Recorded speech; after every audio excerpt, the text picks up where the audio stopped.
Dr. Sajid here again with another topic that is of interest to families and parents. Talking about anemia, or what we call low red blood cells or low hemoglobin in the blood. There are of course many types, but I am going to be talking about the commonest variety, which is called iron deficiency anemia, which, as the name implies, means that there is less iron in the body and therefore less red cells are made, and therefore the red cells are lower, and these are the cells that carry oxygen into the body, and the hemoglobin is also low. So how do we decide whether a child has anemia or not? One is very obvious. The child or the baby looks very pale, may not be as energetic as other babies of the same age, may have difficulty in growing, meaning is not growing well, may have loss of appetite, may become irritable, and also may have frequent infections more than other children of the same age. And if the deficiency is greater, the baby has a liking for other stuff as compared to food. For example, may start eating dirt or licking paint or eating paper, etc. Habits that are very alarming.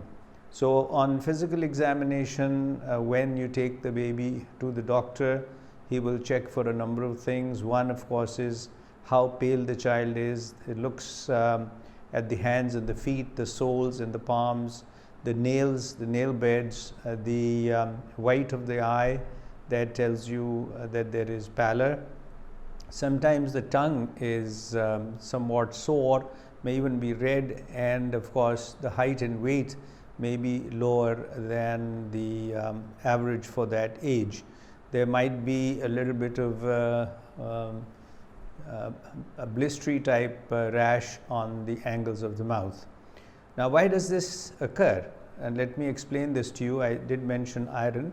So the baby is born with plenty of iron at birth, but over a period of time the baby utilizes that, and at about 6 weeks of age or thereabouts, may occur actually a little earlier in premature babies, the iron stores decrease, and then it depends on what the baby is being fed. So the nutrition is very important.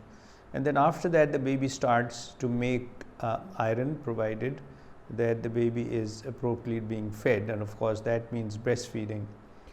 So later on, if after having fed the baby breast milk for 6 months, it is just as important to start semi-solid foods, and that is where most mothers will falter. They will continue with the feeding and forget that solid foods are equally important.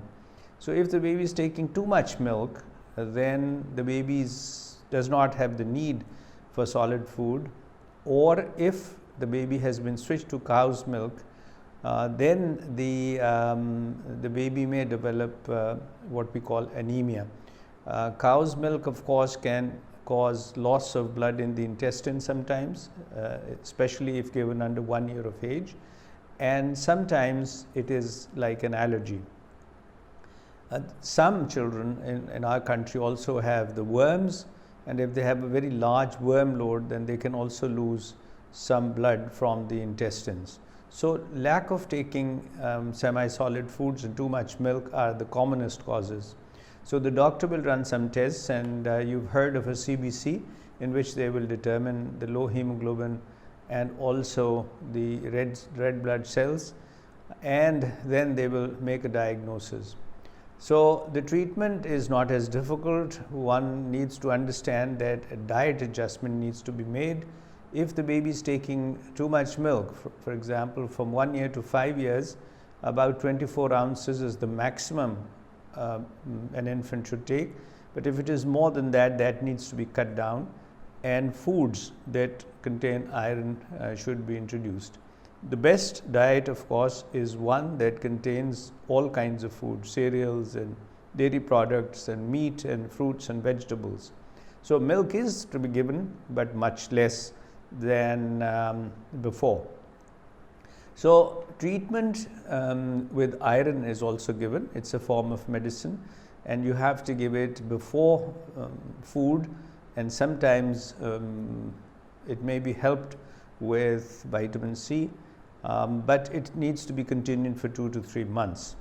So treatment is possible, and then it has to be rechecked, of course, the blood by a blood test, but prevention is best. So what is the prevention again? Breastfeed the baby for the first 6 months, and after that please do introduce some solids and avoid cow's milk until the baby is 1 year of age. Once again, a common condition, but prevention is always better than cure.